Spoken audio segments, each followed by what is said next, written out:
Benedict, gaano na ba kalalim ang baha dyan sa Navotas?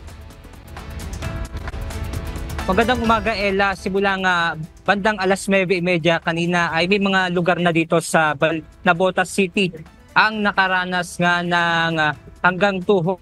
O di kaya meron din naman mga nakaranas na hanggang dibdib na tubig baha.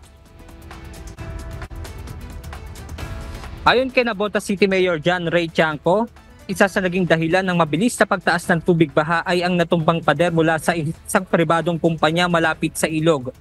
Bukod rito, alas 10 naman kanina nang mag-peak ang high tide sa lungsod na umabot sa 2 meters.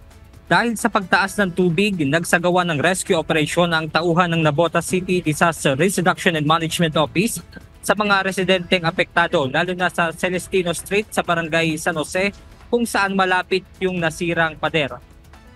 Tumulong naman ang Philippine National Police sa paghahatid ng ilang individual na stranded dahil hindi madaanan ng mga sasakyan ito ng mga kalsada. Ella, nandito tayo ngayon sa C4 Corner M. Naval Street dito nga sa Navotas at dito makikita natin na umaabot na rin yung baha na hanggang aabot sa bukong-bukong.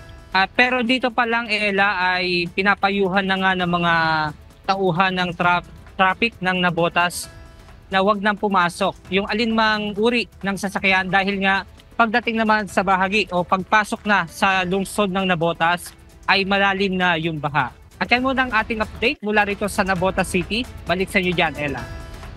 Benedict, papaano na yung nasirang pader na bumagsak nga? Ano ngayon ang ginagawa ng LGU para hindi lalo nga umagos ang tubig doon?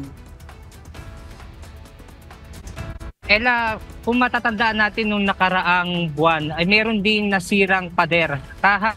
Kahalintulad ito noon, Ella, kung saan kahit wala ngang ulan, ay nagkaroon ng pagbaha sa lungsod ng Navotas.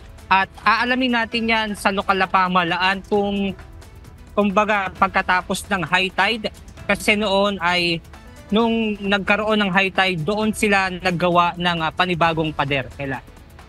Alright, maraming salamat, Benedict Samson.